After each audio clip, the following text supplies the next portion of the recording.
Thank you very much, Mr. Chairman. What an introduction.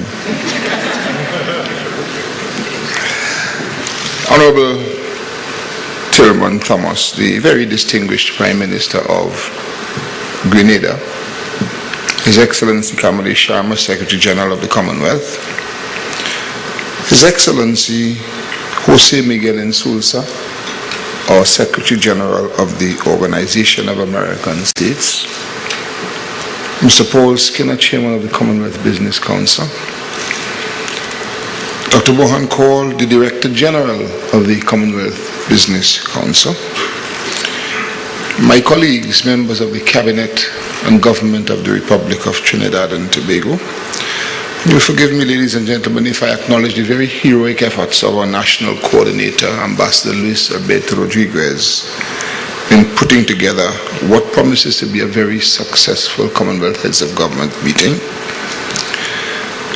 Your Excellencies, members of the Diplomatic Corps, representatives of the private sector, representatives of academia. On behalf of the government and people of the Republic of Trinidad and Tobago, I extend particular greetings to those of you who are visitors to our shores, and especially for the first time. This forum has always been a critical and important springboard for leveraging the development of business among our Commonwealth member countries. However, in the past, it has been significantly modified to enhance the prospects for greater levels of business development among member states. In recent times, the forum has broadened to include representatives of the business community from Latin American countries, so that today there is a significantly greater level of involvement of these countries. As most of you are aware, only a few months ago, Trinidad and Tobago hosted the 5th Summit of the Americas. Today, as we host this forum, a critical difference between those of previous years is that representatives from all over the world have been invited and are participating. This is truly a global forum. In much the same way as Trinidad and Tobago was pleased to host the 5th Summit of the Americas, we are delighted to be host to the present coming together of the nations of the world.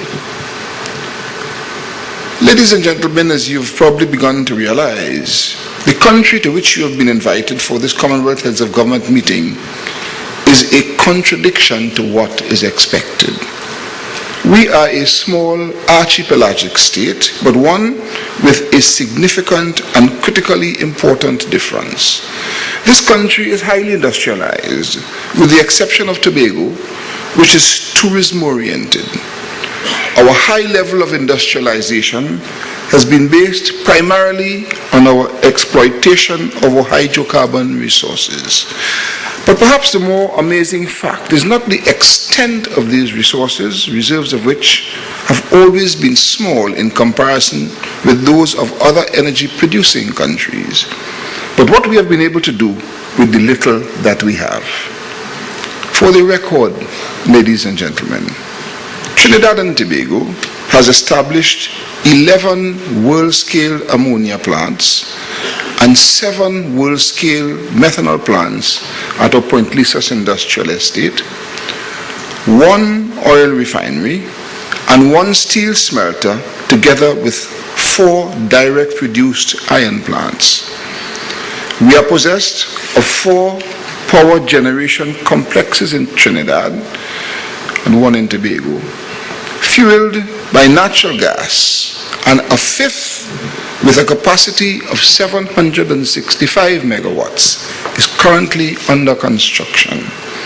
Peak electricity demand in this country, with a population of 1.3 million people, now stands at 1,180 megawatts.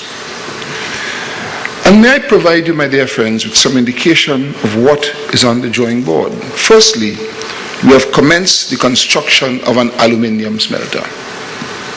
Additionally, construction of a second iron and steel complex is expected to begin within the next 2 years. And further to this, Arrangements are being concluded for the construction of a complex that will see the production of polypropylene from natural gas with the host of downstream possibilities that emanate therefrom.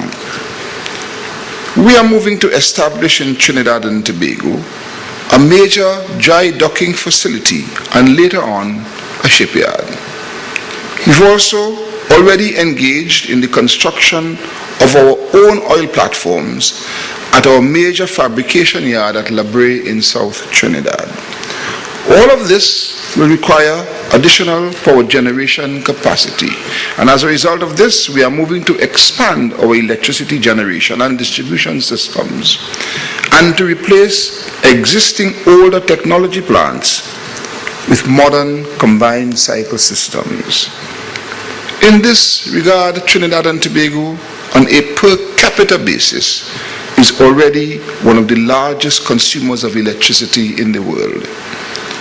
The construction and operations of the various facilities mentioned will place us among the 5 highest consumers of electricity per capita globally. Trinidad and Tobago is now contemplating the establishment of a second oil refinery.